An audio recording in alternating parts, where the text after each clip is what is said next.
E seguimos com Cristina Grêmio. Cris trazendo o seu comentário desta segunda-feira pra gente. Alô, alô, Cris, bom dia.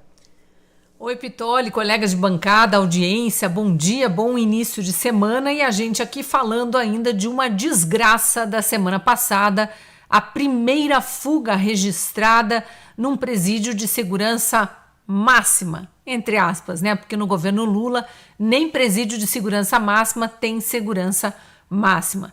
Eu trago a informação de um professor, Francisco Augusto Cruz de Araújo, que andou dando entrevistas aí para o jornal O Globo, mas antes viralizou no Twitter por causa de uma thread que ele fez, explicando que ele já trabalhou nesse mesmo presídio onde houve a fuga em massa e contando a realidade do presídio. Então essas informações dele são importantes não só porque é alguém que esteve lá dentro, mas por um detalhe muito importante. Ele é petista. Mais do que isso, é lulista, daqueles de carteirinha, que compartilha tudo de Flávio Dino, elogia Flávio Dino, chama os críticos do ex-ministro Flávio Dino e atual ministro do STF de extremistas que estão querendo difamar um homem com notório saber jurídico. Então, vai vendo o currículo da pessoa. Mas ele fala o seguinte sobre o presídio de Mossoró. Durante 2 anos, trabalhei na Penitenciária Federal de Mossoró. Foi uma das experiências profissionais mais importantes e desafiadoras da minha vida. Fui professor e não abandonei o meu olhar de pesquisador enquanto estive lá. Fiz esse fio para mostrar como tudo lá é muito sério. E aí ele descreve numa série de tweets, eu vou ler aqui porque são importantes, como é a rotina neste presídio de segurança máxima, de onde fugiram 2 presos. Primeiro ele fala o seguinte: a roupa. Antes de iniciar as idas, a gente recebe um e-mail com informações sobre a vestimenta. Roupas sem nada de alumínio, botão, zíper, nada de jeans, só calça de academia, tênis apenas de pano e borracha. Cada profissional lá usa roupa de uma cor para ser identificado pelas câmeras. 15 dias antes de ir ao presídio, enviamos nossos documentos. São enviados para a inteligência em Brasília e colocam nossa vida de cabeça para baixo. Fazem uma investigação profunda. Só entra quem tem nível alto de confiança. Se não mandou documentos antecipadamente, não entra. Isso para quem vai trabalhar dentro do presídio. Aí ele segue. Material de estudo, tudo impresso. Folhas numeradas e páginas coladas, nada grampeado, encadernado, nada. Tudo é colado, nada de alumínio passa do portão. Celulares no carro, pendrives, nada. Detector de metais na entrada, nos corredores e nos pavilhões. Muito mais seguro que aeroporto. Os presos usam o tubinho interno de tinta da caneta Bic para escrever. Ele recebe o tubinho de manhã e é recolhido à tardezinha. Na cela, só colchão, livro, sua roupa e nada mais. Nem lençol tem para que não se suicidem ou fujam. Uma latrina, pia e um chuveiro a uns 6 metros de altura. Os presos estão sempre em celas individuais e saem 2 horas por dia para um pátio para tomar sol. Eles podem fazer atividade física em duplas, no máximo.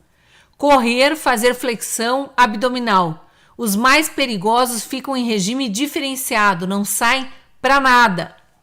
Os portões principais pesam toneladas. São a prova de explosões, resgates, tiros, etc. Eu contava brincando 20 portões da rua até a sala de aula onde encontrava os alunos. Eu coordenava 9 alunos da educação superior. Tudo muito limpo, silencioso, com câmeras em todos os corredores. Na entrevista para o jornal O Globo, ele ainda chamou de Big Brother, de tantas câmeras que tinha nesse presídio, que tem, né, nesse presídio. Na thread aqui do Twitter ele segue: detectores de metais e body scans em cada entrada de pavilhão. Inclusive os policiais penais que vão de um pavilhão ou ala para outra passam pelos detectores também. Livros, pastas, papéis, até garrafa de água tem que passar pelo detector.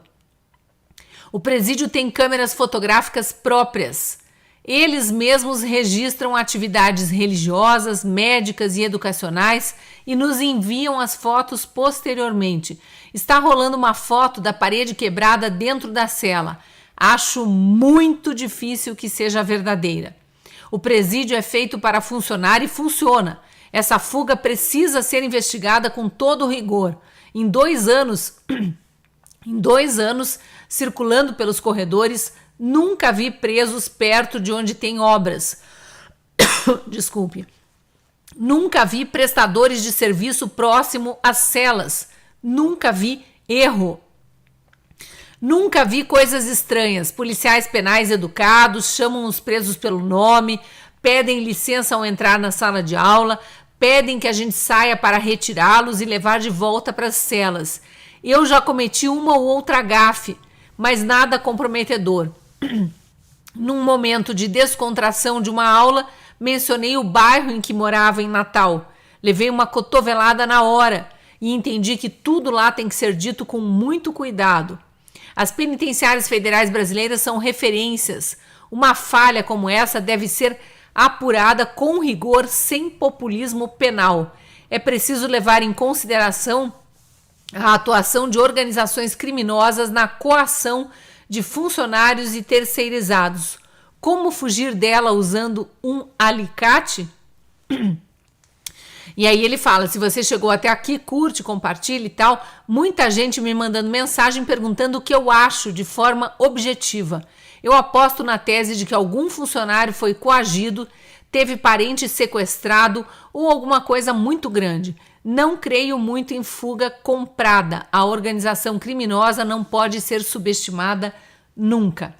A gente está vendo aqui, pelo relato de um petista, lulista cego, fanático.